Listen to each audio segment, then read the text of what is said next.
Hello everybody and welcome back to Screen Stars. The Little Hours is a brand new comedy that stars Alison Brie, Dave Franco, Aubrey Plaza and John C. Reilly and is directed by Jeff Beener. And it's another one of those movies, excuse me, still got me cold. It's another one of those movies that the trailer made look fantastic. It looked hilarious from the trailers. If you've never seen the trailer for this movie, go and watch the trailer. And it looks brilliant from the trailer. It looks really, really funny. But I have to say, after watching this film, I was a bit disappointed. Again, trailers put all the best bits in. And I think they presented something that we don't really get in this movie. This is a movie that I don't dislike. There's nothing to really dislike about it. It just doesn't give you what you want, this movie. It's neither...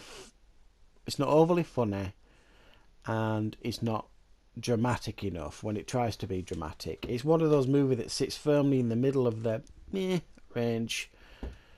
And the only other film I can think of that I've watched this year that reminds me very much of this, not for the content really, is War Machine, the Brad Pitt movie on Netflix.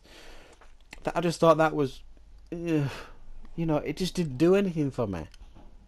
It wasn't funny enough, and again, that wasn't dramatic enough. And this feels very much like that in regards to what it's giving you as an audience member.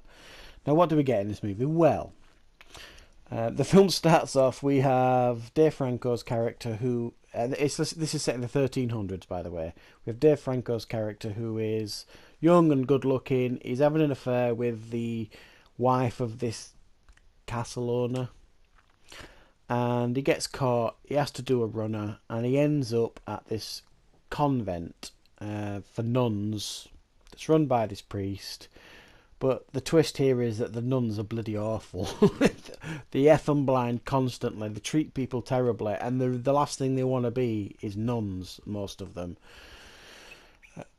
So they really are awful nuns. The worst nuns in the world. And obviously Dave Franco's young. And he has to pretend. He helps the priest along the way. And the priest brings him to this convent. And he tells him, you've got to pretend to be a deaf mute.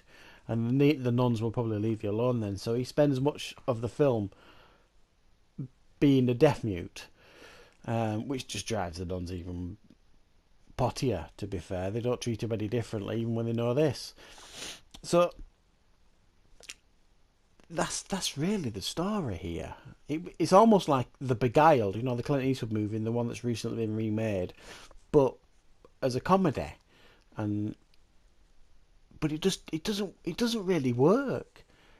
It's really hard. I mean, it's shot beautifully. The settings are really good. The cinematography is excellent, and it feels really, grimy and realistic to a certain degree. Other than the fact that they all speak American and they all got beautiful skin and all that kind of stuff, which kind of, but we'll forgive it.